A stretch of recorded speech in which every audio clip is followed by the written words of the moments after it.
Alright lads, today I'm going to show you a tutorial on how to create animated images, GIF images.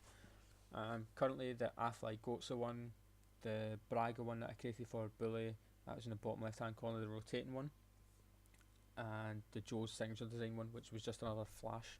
Um, they are relatively simple to do, it's not difficult. It's basically, if you can create what you want to see, creating actual animations easier. So for instance, like if I wanted the Afly to flash, it's easy to do that. If I wanted it to change from one font to another, it's easy to do that. You basically create the layer and the animation comes after that. So once you create everything you want to happen, you add the animation later. So you need to have all layers in preparation for this. So finish off your sig the way you want it to be, and then you'll animate it later. If it's as simple as making a player flash, it will take you maybe an extra few minutes to create the animation. If you want to create effects during that, like a lighting effect or some other change, it doesn't need to be a flash obviously, but that's what I'm going to show you today, just because it's simple and it will give you the basics of what you need to do. So we create a new project, as we normally do. Going to get another layer in, have one orange and one black. So we have both our layers. When you're animating, it's literally, when it's a flash, it's literally deselecting one and then applying it again. So that's a flash. That's pretty much, this is going to be so basic, but it will get you used to using timeline and what it actually does and what you can do with it. So with these two, you go to window and then timeline and create frame animation. If you have Photoshop CS6, it will open just like this straight away. If not, obviously just click create frame animation. That's for Photoshop CC. Now this is the first frame. We're going to deselect the black, just like that. Technically we don't have to, because the orange is the top layer, and as long as that's switched on, it'll always visible. But it's much easier to keep track of what's in what frame if you only have what you need on in that frame. Now obviously I've showed you before how to create groups, and when doing animations it's fantastic for groups, because you would have your, just say for instance, your border, your background layers, your base layer, your players, the player names and effects, all in different layers. So it'll be easy to find them, easy to animate them, and it's just stuck to that group. But obviously we've not done that today, just showing you the basics of it. So when we've done this, we click this little button here, which should say duplicate selected frames. So that's that one. From there on, we're going to create 10, and I'll quickly show you how to make a flashing effect. So the first frame we've sorted. The second frame, we're going to deselect orange, select black, and we'll do the same for every two. So deselect orange, select black, and deselect orange, select black.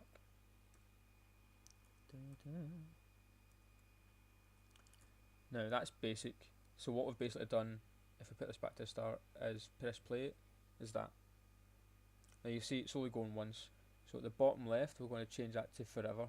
You could put other, but I do it forever, and I create my own delays. The Afly Goatsa one at the moment, it's on each player for 5 seconds before it animates again to go back to the other, which keeps it on a loop, which is good.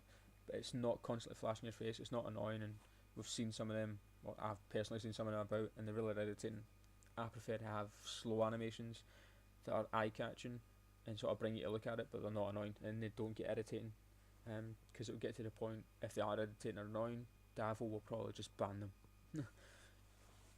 So this is it forever, and this would be a really annoying one, constantly flashing, and that's because it's on a loop the way it is. We've not created any delay anywhere, it's simply just flashing. So there's one thing I've left out that we should do before. So if we just select all these for a moment. Now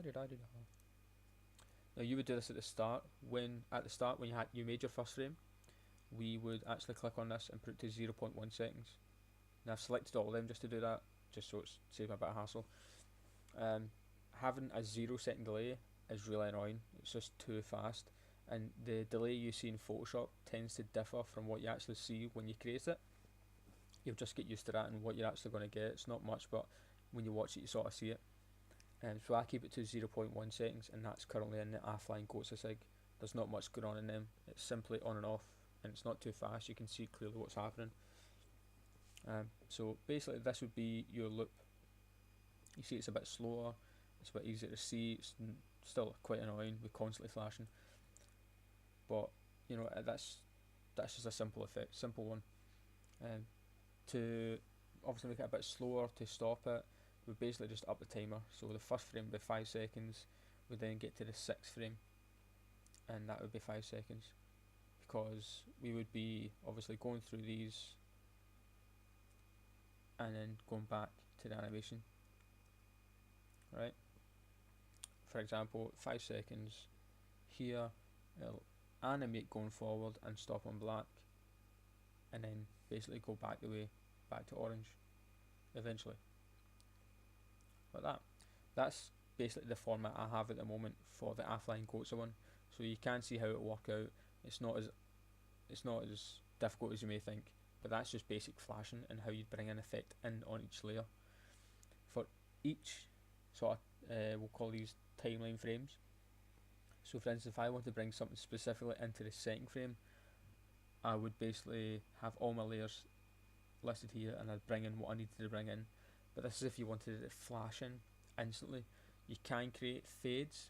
They are a bit, well, not too difficult, but obviously if you wanted it to fade in between one frame to the other, it is a bit more difficult. So I'll quickly show you that if I can, but I might miss some stuff out because I didn't really prepare for it. Bollocks.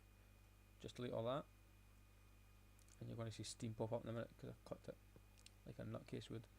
So we have our first frame. Again, this is on delay of 5 seconds. We'll change that to 0.1. Now we create a second, and in between these two, if we just show you this, the first frame, we'd select it, and just to show you the difference it will make, I go to filter, render a lens flare, just like so. You can't see much of that, to be honest, but you'll see what I mean in a minute. We'd have that, we'd put the first frame to 0 opacity, okay, which is not what I wanted to do. Put it back to 100.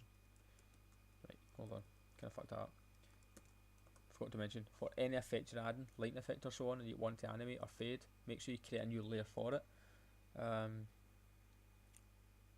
It's basically, like I was saying earlier, it causes too much hassle if you try and add an effect onto a layer. That means it's on that layer, it's there. So for lighting effects, make sure you create a new layer, just duplicate the layer obviously, and then you add your effect after. So filter, render, lens flare, the way it is, okay, and you'll see that appear on both layers. So we'll click on our first frame, put the opacity to 0, and on the last frame click on 2 and put the opacity to 100. Now you see the difference here from that. Now that obviously would be a flash, but select both layers by holding shift and clicking on the second one. We use this icon, which creates or tweens animation frames. It basically takes it from one setting to another in a process of frames. So we're going to take the opacity from 0 to 100 through a certain amount of frames. You can add as many frames as you want, but today for quickness show you 10. So you can kind of see it below, the differences, the changes it will take to go to 100. So it would be like so. Now obviously if you get that to stop at 5 seconds on the lighting effect at the end, you'll see it, that's it fading in, and that's your effect. So it's quite simple and quite easy to create effects. It's just a bit longer process, and you obviously need to think about what you're doing, because at one stage you'll end up with a hell lot of frames. Having a lot of frames isn't a bad thing. It obviously makes the file a bit larger, but we don't have a problem with that on Pro Evo Network at the moment. It's basically just any file size you want, as long as it's not taking the piss. But try and condense your frames. You don't want too many frames. I feel when you use too many, it takes away the quality. There's too much happening. So I've got minimal stuff happening in mine, like 2 flashings, that's pretty much it, or a glow, or a lighting effect obviously like this. Yeah, you can bring in, but I've never used this one before. I've never seen a point to be honest. If lighting effects here, it's going to be at the start. But it gives you the basis of what you need to do to fade something in and out. Now obviously I only showed you this on the opacity, but you can obviously make it on anything. You can make it on the fill, anything that pretty much has any form of, you know, selection, and as long as you differ it between the two frames. So again, the first frame you'd have whatever setting it is, the fill or anything set at 0, and then you'd have it maximised up at the top. And animating something from left to right, you don't need to move it yourself every frame. You basically do the same process. So what I'll do quickly here, if I delete all these again. So first year fun and games, I'm going to create a black dot. No, I'm not, because I've not selected the frame. Create just this bit here. That didn't go to plan either. Where's my shapes? So take a take a rectangle tool. Not like that, because that just failed me completely. Just like that. Now it automatically fills it to black, but you can by color fill. Obviously change the colour. Hey, that totally screwed me. Okay.